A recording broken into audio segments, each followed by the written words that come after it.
പ്രിയമുള്ള കുട്ടികളെ, ഇന്നത്തെ ക്ലാസ്സിൽ നമ്മൾ തീർത്തും പുതിയ ഒരു പാഠഭാഗമാണ് പഠിക്കാൻ പോകുന്നത്. നിങ്ങൾ ചെറിയ ക്ലാസ്സിലൊന്നും പഠിച്ചിരിക്കാനിടയില്ലാത്ത ഒരു പാഠഭാഗത്തിലേക്കാണ് നമ്മൾ കടക്കുന്നത്. അതാണ് ഡയമെൻഷണൽ അനാലിസിസ്.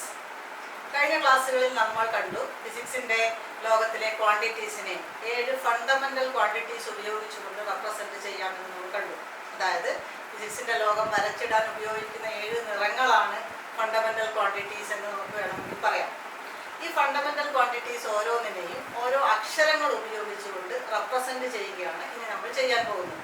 അതായത് ലെങ്ത് എന്നുള്ളതിന് പകരം ലെങ്ത്തിന് വേണ്ടി നമ്മൾ ഉപയോഗിക്കുന്ന അക്ഷരം ക്യാപിറ്റൽ ലെറ്റർ എൽ ആണ്.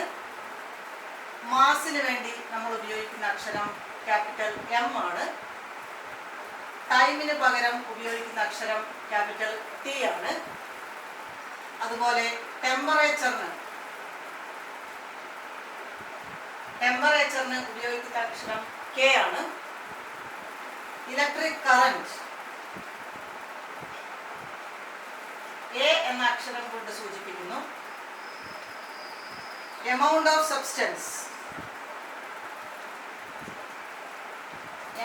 സബ്സ്റ്റൻസ് എന്ന ഫണ്ടമെന്റൽ ക്വാണ്ടിറ്റിയെ MOL എന്ന അക്ഷരങ്ങൾ ഉപയോഗിച്ചുകൊണ്ടും ലൂമിനസ് ഇന്റൻസിറ്റിയെ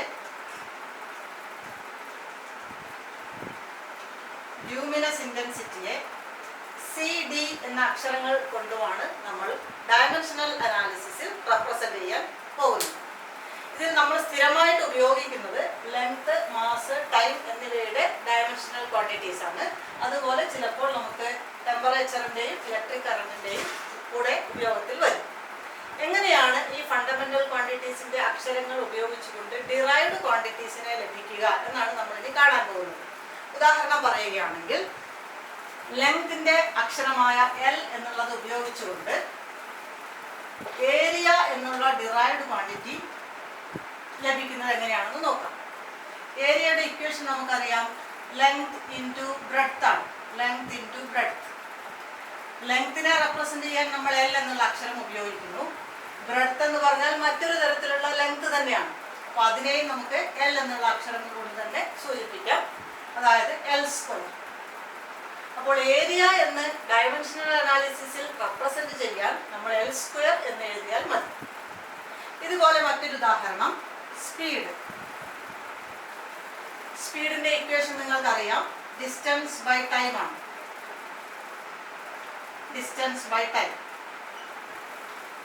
ഡിസ്റ്റൻസ് എന്ന് വെച്ചാൽ നീളമാണ്. റെപ്രസെന്റ് ചെയ്യാൻ നമ്മൾ L കൊണ്ട് ഉപയോഗിക്കണം. ടൈമിന്റെ അക്ഷരം T ആണെന്ന് പറഞ്ഞു, ഡിവൈഡ് ബൈ T. ഇങ്ങനെ മുകളിലും താഴെയുമായിട്ട് എഴുതില്ല, ഒറ്റ വരിയായിട്ട് എഴുതാൻ L, T മുകളിലേക്ക് പോകുമ്പോൾ T⁻⁻1. ഇനി വോളിയത്തിന്റെ കാര്യം നോക്കാം. വോളിയം എന്നുള്ള ഡിറൈവ്ഡ് ക്വാണ്ടിറ്റിയെ സൂചിപ്പിക്കാൻ ഒരു ക്യൂബിന്റെ ആയിക്കോട്ടെ, ക്യൂബിന്റെ വോളിയം എന്ന് വെച്ചാൽ length into breadth into thickness ആണ്. അപ്പോൾ ലെങ്തിനായാലും ബ്രെഡ്ത്തിനായാലും തിക്നെസ്സിനായാലും നമ്മൾ L എന്നുള്ള അതേ അക്ഷരങ്ങൾ തന്നെയാണ് ഉപയോഗിക്കുന്നത്. That is equal to L³. ഇനി മറ്റൊന്ന് ഡെൻസിറ്റിയുടെ ഇക്വേഷൻ മാസ് ബൈ വോളിയം ആണ്. മാസിന് M എന്നുള്ള അക്ഷരമാണ് ഉപയോഗിക്കേണ്ടതെന്ന് പറഞ്ഞു. വോളിയം നമുക്കിതാ ഇവിടെ കിട്ടിക്കഴിഞ്ഞു, L³ divide by L³. That is equal to mL⁻3 മുകളിലേക്ക് പോകുമ്പോൾ -3. അപ്പോൾ ഇങ്ങനെയാണ് ഡയമെൻഷൻ അനാലിസിസിൽ റെപ്രസെന്റ് ചെയ്യുന്നത്. അപ്പോൾ എന്താണ് ഡയമെൻഷൻ എന്ന് ചോദിച്ചാൽ, dimensions are the powers to which a fundamental quantity is to be raised to get the derived quantity. ഒരു ഫണ്ടമെന്റൽ ക്വാണ്ടിറ്റിയുടെ മുകളിൽ എഴുതുന്ന പവറിനെയാണ്, ആ സംഖ്യയാണ് ഡയമെൻഷൻ എന്ന വാക്കുകൊണ്ട് ഉദ്ദേശിക്കുന്നത്. ഉദാഹരണത്തിന് ഏരിയ എന്ന ഫിസിക്കൽ ക്വാണ്ടിറ്റിയിൽ ലെങ്ത്തിന്റെ ഡയമെൻഷൻ 2 ആണ്. ഇവിടെ എഴുതിയ പവർ 2 ആണ്. സ്പീഡിൽ ലെങ്ത്തിന്റെ ഡയമെൻഷൻ 1 ആണ്. ലെങ്ത്തിന്റെ മുകളിൽ 1 ആണുള്ളത്. സ്പീഡിൽ ടൈമിന്റെ ഡയമെൻഷൻ -1 ആണ്. വോളിയത്തിൽ ലെങ്ത്തിന്റെ ഡയമെൻഷൻ 3 ആണ്. ഡെൻസിറ്റിയിൽ മാസിന്റെ ഡയമെൻഷൻ 1ഉം ലെങ്ത്തിന്റെ ഡയമെൻഷൻ -3ഉം. So dimensions are the powers to which a fundamental quantity is to be raised to get the derived quantity. And what is dimensional formula? ഏരിയയുടെ ഡയമെൻഷണൽ ഫോർമുലയാണ് എൽ സ്ക്വയർ. സ്പീഡിന്റെ ഡയമെൻഷണൽ ഫോർമുലയാണ് L T raise to minus. വോളിയത്തിന്റെ dimensional ഫോർമുലയാണ് L cube. ഡെൻസിറ്റിയുടെ dimensional ഫോർമുലയാണ് M L raise to minus 3. അപ്പോൾ ഇത് ഒന്നിച്ച് ചേർത്ത് പറയുന്നതാണ് dimensional formula. And what is dimensional equation? ഇപ്പോൾ ഏരിയയുടെ ഡയമെൻഷണൽ ഇക്വേഷൻ നമ്മൾ എഴുതുന്നത്, ഏരിയ എന്ന് എഴുതി ഒരു സ്ക്വയർ ബ്രാക്കറ്റ് ഇടുക. That is equal to L square. This is the dimensional equation of area. ഇത് വായിക്കേണ്ടത് dimensional formula of area is equal to L square. So representing the dimensional formula in the form of an equation, you will get dimensional equation. അതേപോലെ സ്പീഡിന്റെ എഴുതാം. സ്പീഡിന്റെ dimensional equation ഇതിന് ചുറ്റും square bracket ഇടുക. Then we can read it as dimensional formula of speed is equal to L t raised to minus 1. Okay, ഇങ്ങനെ represent ചെയ്യുന്നതാണ് dimensional equation. അപ്പോൾ നമുക്ക് ഈ വർഷം ഒരുപാട് ഫിസിക്കൽ ക്വാണ്ടിറ്റീസിൻ്റെ ഡയമെൻഷണൽ ഫോർമുല പഠിക്കാനുണ്ട്. ഈ വർഷം മാത്രമല്ല, അടുത്ത വർഷവും. നിങ്ങളുടെ ടെക്സ്റ്റിൻ്റെ പുറകിൽ നെക്സ്റ്റ് 9-ൽ ഒരുപാട് ഫിസിക്കൽ ക്വാണ്ടിറ്റീസിൻ്റെ ഫണ്ടമെൻ്റൽ അതുപോലെ ഡിറൈവ്ഡ് ക്വാണ്ടിറ്റീസിൻ്റെ ഡയമെൻഷണൽ ഫോർമുല കൊടുത്തിട്ടുണ്ട്. അത് മറിച്ച് നോക്കുക. നമുക്ക് ഏറ്റവും അധികം ആവശ്യമായിട്ട് വരുന്ന കുറച്ച് ഫിസിക്കൽ ക്വാണ്ടിറ്റീസിൻ്റെ ഡയമെൻഷണൽ ഫോർമുല നമുക്ക് ഇവിടെ നിന്ന് പരിചയപ്പെടാൻ വേണ്ടി നോക്കാം. നമുക്കൊരു കോളമായിട്ട് അതിനെ റെപ്രസെൻ്റ് ചെയ്യാം. ഇത് വളരെ ഇമ്പോർട്ടൻ്റ് ആയിട്ടുള്ളൊരു പാഠഭാഗമാണ്. ആദ്യം serial number, next is physical quantity. Physical quantity, എന്ത് ക്വാണ്ടിറ്റിയുടെ ഡയമെൻഷണൽ ഫോർമുലയാണ് നമ്മൾ എഴുതാൻ പോകുന്നത്. Next is dimensional formula. Dimensional formula. And the last column is unit, the unit of the quantity. അപ്പോൾ നേരത്തെ പറഞ്ഞ ഒന്ന് രണ്ട് കാര്യങ്ങൾ കൂടെ നമുക്ക് ഈ കോളത്തിലേക്ക് ഉൾപ്പെടുത്താം. ആദ്യം നമ്മൾ പറഞ്ഞത് ഒന്നാമത്തെ ക്വാണ്ടിറ്റി ഏരിയ ആയിരുന്നു നമ്മൾ പറഞ്ഞത്. ആദ്യം അതിൻ്റെ ഇക്വേഷൻ എഴുതണം. L into B that is equal to ഓരോന്നിൻ്റെ ഡയമെൻഷണൽ റെപ്രസെൻറ്റേഷൻ എഴുതുക. L into L that is equal to L square. അത് നമ്മൾ പറഞ്ഞ കാര്യമാണ്. ഈ യൂണിറ്റ് എഴുതാൻ ഈ ഡയമെൻഷണൽ ഫോർമുല നോക്കിയാൽ മതി. ലെങ്ത്തിൻ്റെ യൂണിറ്റ് മീറ്റർ ആണ്. സ്ക്വയർ ചേർക്കുക, metre square.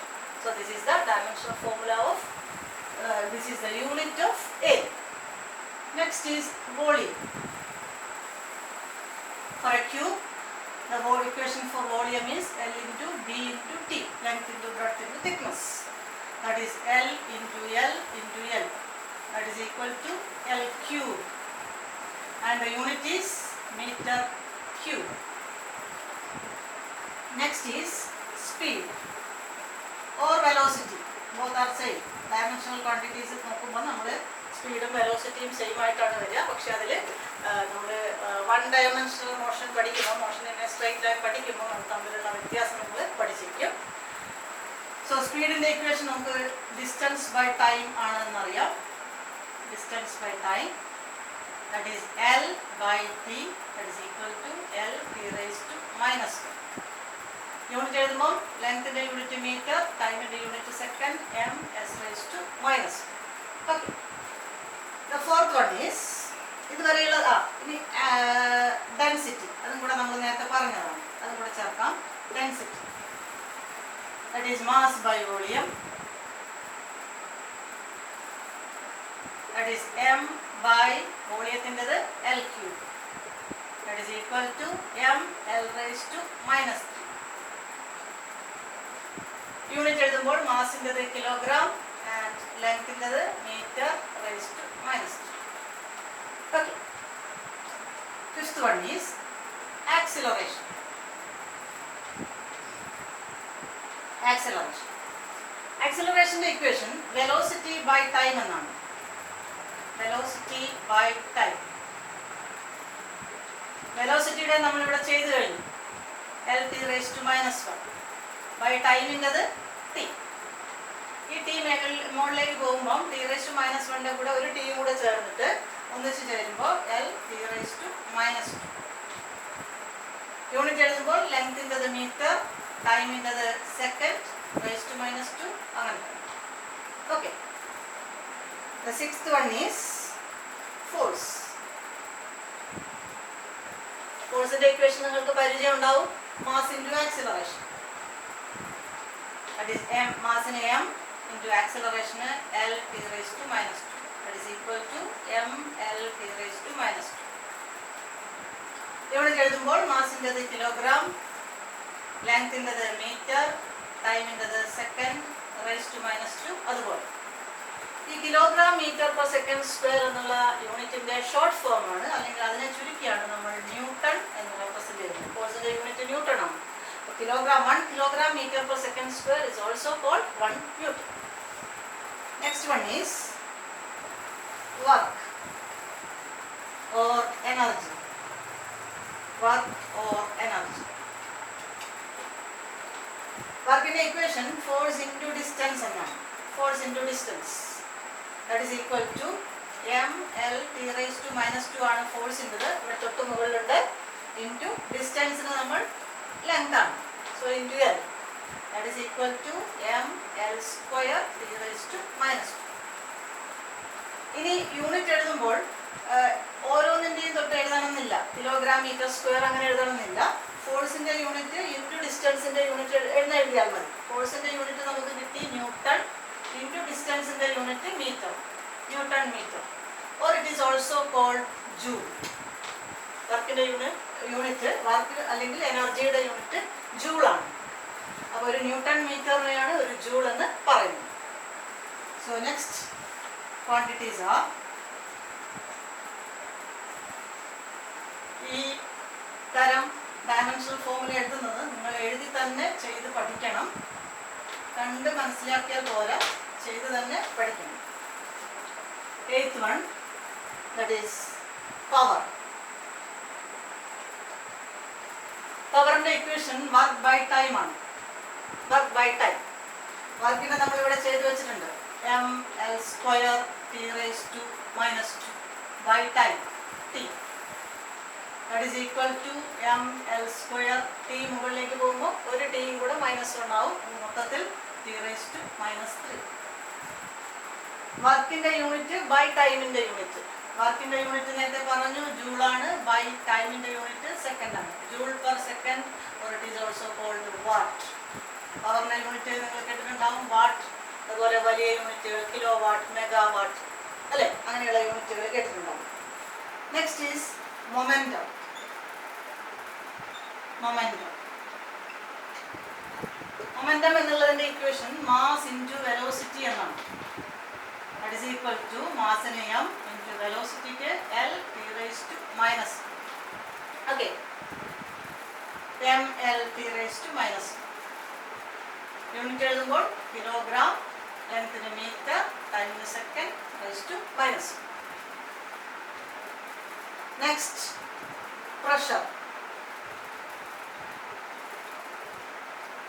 പ്രഷറിന്റെ equation force by area എന്നാണ്. Force by area. That is equal to ഫോഴ്സിന് ml t raised to minus 2 ആണ്. നേരത്തെ എഴുതിയത് മറിച്ച് നോക്കിയാൽ മതി. ml t raised to minus 2 by area നമ്മൾ എഴുതിയിട്ടുണ്ട് L സ്ക്വയർ. ഒന്നിച്ച് ചേരുമ്പോൾ m L raised to 1 ആണ് ഇവിടെ, 2 താഴെ, 2 മുകളിലേക്ക് പോകുമ്പോൾ -2, അപ്പോൾ +1 -2 m L raised to -1 t raised to -2. ഫോഴ്സിന്റെ യൂണിറ്റ് ന്യൂട്ടൺ by ഏരിയയുടെ unit metre square. Newton per metre square, or it is also called pascal. nm raised to -2, or it is also called Pascal. Next one is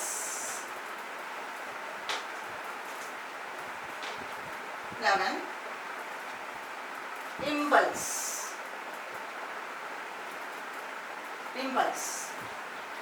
Impulse എന്ന് വെച്ചാൽ force into time ആണ്. Force into time. ഇപ്പോൾ നിങ്ങൾക്ക് ഈ equations ഒന്നും പരിചയം ഉണ്ടാവില്ല. നിങ്ങൾ ഈ വർഷം പല ചാപ്റ്ററുകളിലൂടെ കടന്നു പോകുമ്പോഴാണ് ഈ കാര്യങ്ങൾ ഈ ഇക്വേഷൻസുമായിട്ട് പരിചയപ്പെടുക. Force into time, that is equal to force എന്നത് ml t raised to -2 into ടൈമിന് t. ദാറ്റ് ഈസ് ഈക്വൽ ടു ml t raised to -1. Unit ഫോഴ്സിൻ്റെത് ഇൻറ്റു ടൈമിൻ്റെത്, that is newton second. Next is kinetic energy. Kinetic energy. Kinetic energy നിങ്ങൾക്ക് കേട്ടിട്ടുണ്ടാവും അല്ലെങ്കിൽ അറിയുന്നുണ്ടാവും. Half mv² ആണ് അതിൻ്റെ ഇക്വേഷൻ. Half mv². ഹാഫ് ഒരു സംഖ്യയാണ്, അതിന് ഡയമെൻഷണൽ റെപ്രസെൻറ്റേഷൻ ആവശ്യമില്ല. മാസിന് m, വെലോസിറ്റി നമ്മൾ ആദ്യം രണ്ടാമത്തേതായിട്ട് പറഞ്ഞിരുന്നു L(t⁻⁻1). അതിന് സ്ക്വയർ ഉണ്ട്, അപ്പോൾ മൊത്തത്തിൽ സ്ക്വയർ ഉണ്ട്. That is equal to m. ഈ രണ്ട് ക്വാണ്ടിറ്റീസിനും സ്ക്വയർ ഉണ്ട്, അപ്പോൾ ml² t⁻⁻1² എന്ന് പറഞ്ഞാൽ -2 ml² t⁻⁻2. കൈനറ്റിക് എനർജി ആണ്. എന്ത് എനർജി ആണെങ്കിലും യൂണിറ്റിനെ പറ്റി ചിന്തിക്കേണ്ട. That is nothing but joule. Okay, next is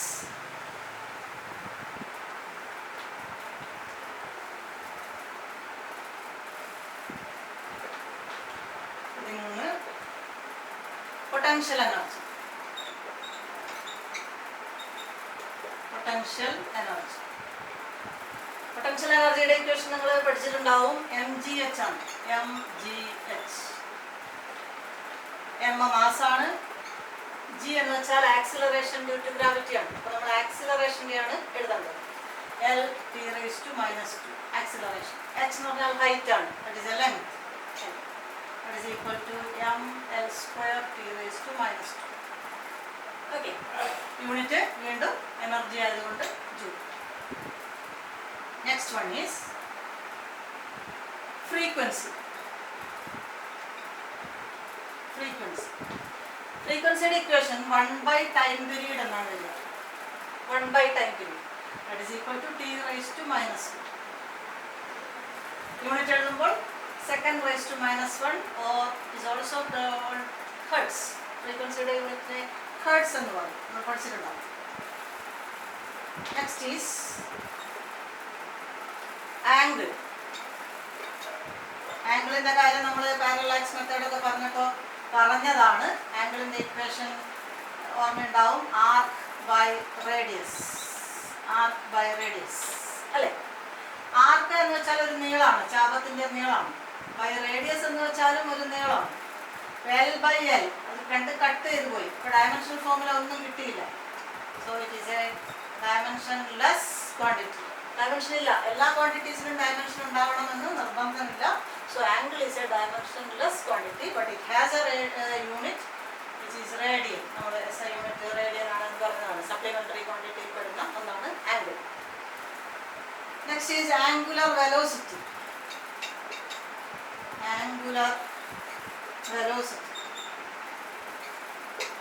angular വെലോസിറ്റിയുടെ equation angle turn by time ആണ്.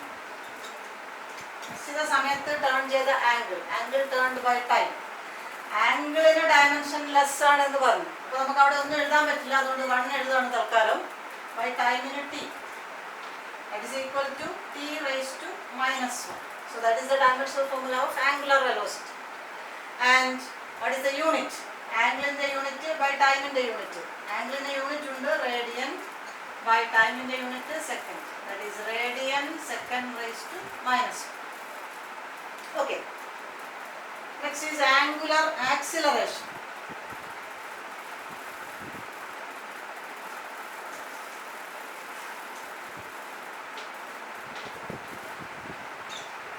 Angular acceleration. Angular velocity ആണ് നമ്മളിപ്പോൾ പഠിച്ചത്. Angular acceleration.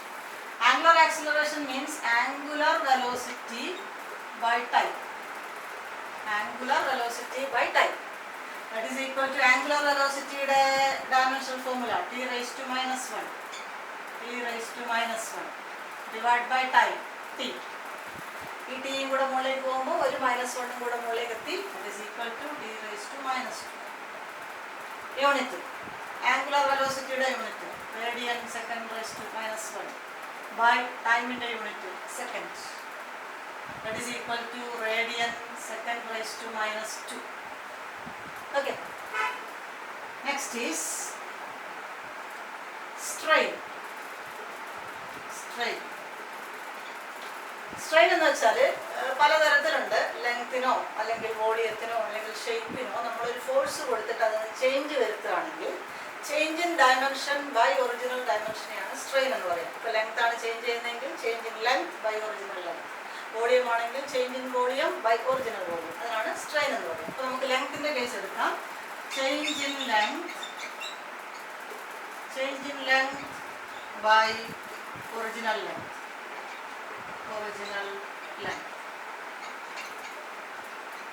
Change in length എന്ന് വെച്ചാലും അതൊരു നീളം തന്നെയായിരിക്കും. 10 centimetre minus 8 centimetre, it is also a length. So L by original length also is equal to a length. So it is also a no dimension. ഇപ്പോൾ 2 quantities ആയി നമുക്ക് dimensionless ആയിട്ട് കിട്ടിയത്. നേരത്തെ പറഞ്ഞ ആംഗിളും ഇപ്പോൾ സ്ട്രെയിൻ. ഈ സ്ട്രെയിൻ്റെ യൂണിറ്റ് എന്താണെന്ന് ചെക്ക് ചെയ്ത് നോക്കിയേ. ചേഞ്ച് ഇൻ ലെങ്ത് അത് മീറ്ററാണ്, അതുപോലെ ഒറിജിനൽ ലെങ്ത് അത് മീറ്ററാണ്. അപ്പോൾ മീറ്റർ ഡിവൈഡ് ബൈ മീറ്റർ എന്ന് വരും. അപ്പോൾ it is a no unitless dimensionless quantity ആണ് സ്ട്രെയിൻ.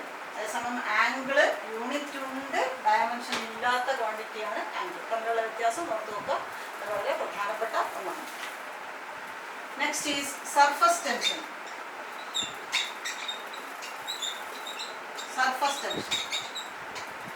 സർഫസ് ടെൻഷന്റെ ഇക്വേഷൻ ഫോഴ്സ് ബൈ ലെങ്ത് എന്നാണ്. Force by length. ഫോഴ്സിന് mL(T⁻²) ആണ്, ലെങ്ത്തിന് L കട്ട് ചെയ്യുന്നു, ബാക്കി m(T⁻²) എന്ന് വരുന്നു. ഇതാണ് ഡയമെൻഷണൽ ഫോർമുല. യൂണിറ്റ് എഴുതുമ്പോഴോ ഫോഴ്സിൻ്റെത് ബൈ ലെങ്ത്തിൻ്റെത്, that is newton by metre or n(m⁻²).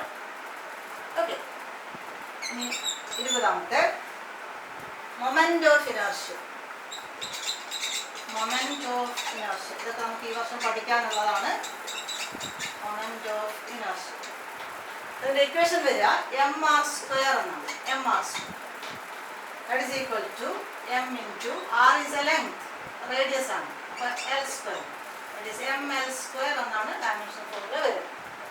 Unit of മാസിൻ്റെത് കിലോഗ്രാം, ലെങ്ത്തിന് metre, kilogram metre square. Okay, നമുക്ക് കുറച്ചും കൂടെ ക്വാണ്ടിറ്റീസിനെയും കൂടെ പരിചയപ്പെടാനുണ്ട്.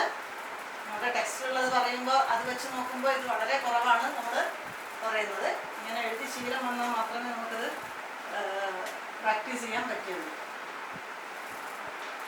21. Next is torque. ടോർക്ക് എന്ന് പറഞ്ഞാൽ റൊട്ടേറ്റിംഗ് എഫക്റ്റ്, ടേണിംഗ് എഫക്റ്റിനെയാണ് ടോർക്ക് എന്ന് പറയുന്നത്. അതിൻ്റെ ഇക്വേഷനും ഫോഴ്സ് ഇൻറ്റു ഡിസ്റ്റൻസ് എന്നാണ്.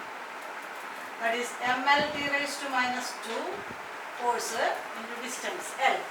That is mL²T⁻². Unit Newton into meter. Next one is wavelength. തരംഗദൈർഘ്യം. wavelength നിങ്ങൾക്ക് ഇങ്ങനെ ഒരു ഇക്വേഷൻ അറിയായിരിക്കും. λ is equal to v/f. v is equal to f lambda എന്നുള്ള ഇക്വേഷനാണ് ഇത് ഉണ്ടാക്കിയിട്ടുള്ളത്.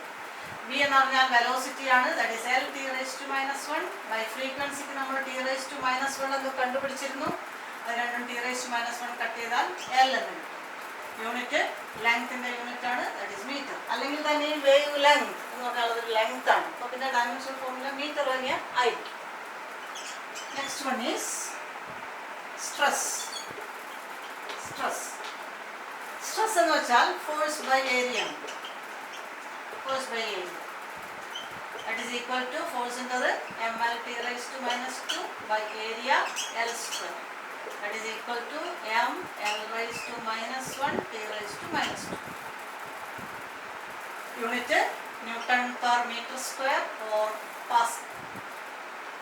അല്ലേ, ഇതുപോലെ നമ്മൾ പ്രഷറുമായിട്ട് പറഞ്ഞതാണ്. ചെറിയ വ്യത്യാസമുണ്ട് സ്ട്രെസ്സും പ്രഷറും തമ്മിൽ. ചാപ്റ്റർ എത്തുമ്പോൾ next one is relative density. ആപേക്ഷിക സാന്ദ്രത. റിലേറ്റീവ് ഡെൻസിറ്റി എന്ന് പറഞ്ഞാൽ ഒരു വസ്തുവിൻ്റെ ഡെൻസിറ്റിയെ വാട്ടറിൻ്റെ ഡെൻസിറ്റിയുമായിട്ട് കമ്പയർ ചെയ്യുന്നു. അതെയാണ് റിലേറ്റീവ് ഡെൻസിറ്റി എന്ന് പറയുന്നത്. അപ്പോൾ that is equal to density of substance by density of water. ഇതാണ് അതിൻ്റെ ഇക്വേഷൻ. സബ്സ്റ്റൻസിൻ്റെ ഡെൻസിറ്റി ഡിവൈഡ് ബൈ വാട്ടറിൻ്റെ ഡെൻസിറ്റി. സബ്സ്റ്റൻസിൻ്റെ ഡെൻസിറ്റി ആയാലും ഡെൻസിറ്റി തന്നെയാണ്. നമ്മൾ ആദ്യം പറഞ്ഞതാണ് mL(−3) ആണ് ഡെൻസിറ്റി. വാട്ടറിൻ്റെ ഡെൻസിറ്റി ആയാലും mL(−3) തന്നെയാണ്. ഓൾസോ എ നോ ഡയമെൻഷൻ അല്ലെങ്കിൽ ഡയമെൻഷൻലെസ് ക്വാണ്ടിറ്റി ആണ്. അതുപോലെ യൂണിറ്റ് കണ്ടുപിടിക്കുമ്പോഴോ മുകളിലും ഡെൻസിറ്റി താഴെയും ഡെൻസിറ്റി. ഇപ്പോൾ ഡെൻസിറ്റി കട്ട് ചെയ്ത് പോകും. So it is also having no unit. അപ്പോൾ നോ ഡയമെൻഷൻ നോ യൂണിറ്റ് ഉള്ള രണ്ടാമത്തെ ക്വാണ്ടിറ്റിയാണ് ഇത്. റിലേറ്റീവ് ഡെൻസിറ്റി ആദ്യത്തെ നമുക്ക് പറഞ്ഞത് ഓർമ്മയുണ്ടെന്ന് കരുതുന്നു. സ്ട്രെയിൻ ആണ് നോ ഡയമെൻഷൻ നോ യൂണിറ്റ് ഉള്ള മറ്റൊരു ക്വാണ്ടിറ്റി. Angle no dimension unit has a unit. Last one is specific heat capacity. നമ്മൾ ടെമ്പറേച്ചറുള്ള ഒരെണ്ണവും ചെയ്തില്ല ഇതുവരെ. അതിന് വേണ്ടിയിട്ടാണ് ഇത് ചെയ്യുന്നത്. സ്പെസിഫിക് ഹീറ്റ് കപ്പാസിറ്റി നിങ്ങൾ 10ാം ക്ലാസ്സിലോ മറ്റോ ഇങ്ങനെ ഒരു ഇക്വേഷൻ പഠിച്ചിട്ടുണ്ടാവും. Heat gained or lost is equal to MC theta എന്നുള്ള ഇക്വേഷൻ ചിലപ്പോൾ പഠിച്ചിട്ടുണ്ടാവും. തീറ്റ ടെമ്പറേച്ചറാണ്, M ആ C specific heat capacity. So C is equal to ഇങ്ങനെ ഒരു equation H/m into theta.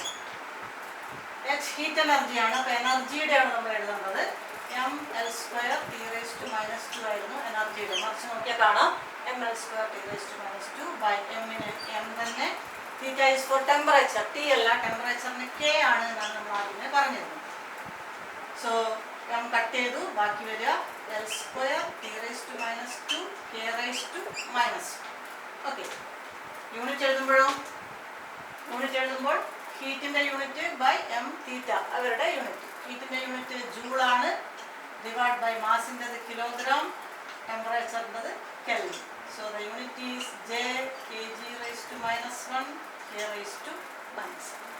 So this is the dimensional formula and unit of specific heat capacity. അപ്പോൾ നമ്മൾ വളരെ പ്രധാനപ്പെട്ട 25 ക്വാണ്ടിറ്റീസിൻ്റെ ഡയമെൻഷണൽ ഫോർമുലയാണ് എഴുതിയത്. അപ്പോൾ ഇത് പഠിക്കാനുള്ള എളുപ്പ വഴി എന്താണെന്ന് വെച്ചാൽ ബൈഹാർട്ട് പഠിക്കുകയല്ല. ബൈഹാർട്ട് പഠിച്ചാൽ മറന്നു പോകും. എല്ലാത്തിലും എമ്മും എല്ലും ടിയും തന്നെയാണുള്ളത്. അതുകൊണ്ട് അതിൻ്റെ ഇക്വേഷൻസ് ഓർമ്മിച്ച് വെക്കുക. എങ്ങനെയാണ് ഇത് കിട്ടുന്നതെന്ന് ചെയ്ത് നോക്കുക. കുറച്ച് തവണ ചെയ്യുമ്പോൾ നിങ്ങൾക്കത് തന്നെ അത് കൃത്യമായിട്ട് പഠിക്കാൻ പറ്റും. അതിൻ്റെ ഇക്വേഷൻസ് പഠിക്കുക എന്നുള്ളതാണ് പ്രധാനമായിട്ടും ചെയ്യേണ്ടത്. അത് ഉപയോഗിച്ചുകൊണ്ട് നമുക്ക് ഡയമെൻഷൻ ഫോർമുല തെറ്റാതെ ഡിറൈവ് ചെയ്യാൻ സാധിക്കും. ഇത് ഉപയോഗിച്ചുകൊണ്ട് നിങ്ങൾ ചെയ്യേണ്ട ഒരു കാര്യമുണ്ട്. ഇതിൽ പല ക്വാണ്ടിറ്റീസിനും നിങ്ങൾക്ക് ഒരേ ഡയമെൻഷണൽ ഫോർമുല കാണാൻ സാധിക്കേണ്ടായി. ഉദാഹരണത്തിന് potential energy, kinetic energy, work, അതിനൊക്കെ ഒരേ ഡയമെൻഷണൽ ഫോർമുലയാണ്. അപ്പോൾ ഇനി നിങ്ങൾ ചെയ്യാനുള്ള ഒരു കാര്യം, ഒരേ ഡയമെൻഷണൽ ഫോർമുല ഉള്ള ക്വാണ്ടിറ്റീസിനെ ഗ്രൂപ്പ് ചെയ്ത് എഴുതണം. എങ്ങനെ ചെയ്യണമെന്ന് വെച്ചാൽ ഒരു ഡയമെൻഷണൽ ഫോർമുല എഴുതുക, റിപ്പീറ്റ് ആയിട്ട് വരുന്ന. അപ്പം mL² T⁻² എന്നുള്ള ഡയമെൻഷണൽ ഫോർമുല റിപ്പീറ്റഡ് ആയിട്ട് വരുന്നുണ്ടെങ്കിൽ അത് സെലക്ട് ചെയ്യുക. എന്നിട്ട് അത് ഏതൊക്കെ ക്വാണ്ടിറ്റീസിനുണ്ട് എന്ന് എഴുതുക. ഉദാഹരണത്തിന് work, kinetic energy, potential energy, ഇനി മറ്റെന്തെങ്കിലും ക്വാണ്ടിറ്റീസിനുണ്ടോ എന്ന് കണ്ടുപിടിക്കും. ഓക്കെ. ഇങ്ങനെ എത്ര ഗ്രൂപ്പുകൾ നമുക്ക് കണ്ടുപിടിക്കാൻ ഈ പറഞ്ഞ കാര്യങ്ങളിൽ നിന്ന് കണ്ടുപിടിക്കാൻ സാധിക്കും എന്ന് നിങ്ങൾ കണ്ടെത്തുക. അതുപോലെ തന്നെ നോ ഡയമെൻഷൻ ഉള്ള അല്ലെങ്കിൽ ഡയമെൻഷൻലെസ് ആയിട്ടുള്ള ക്വാണ്ടിറ്റീസിൻ്റെ കാര്യവും നിങ്ങളൊരു ഗ്രൂപ്പായിട്ട് എഴുതും. അങ്ങനെ കഴിയാവുന്നത്ര ക്വാണ്ടിറ്റീസിനെ ഗ്രൂപ്പായിട്ട് തിരിക്കുക. അതിൻ്റെ ഉപയോഗം എന്താണെന്ന് നമുക്ക് അടുത്ത ക്ലാസ്സിൽ പഠിക്കാം. അപ്പോൾ ഇന്നത്തെ ക്ലാസ് നമ്മൾ അവസാനിപ്പിക്കുകയാണ്. ഇത് വളരെ ശ്രദ്ധയോടുകൂടി വളരെ ക്ഷമയോടെ ഒരാഴ്ച കൊണ്ട് നിങ്ങളിത് പഠിച്ചെടുക്കണം. അത് കൃത്യമായിട്ട് ചെയ്യാനും സാധിക്കും. ഓക്കെ.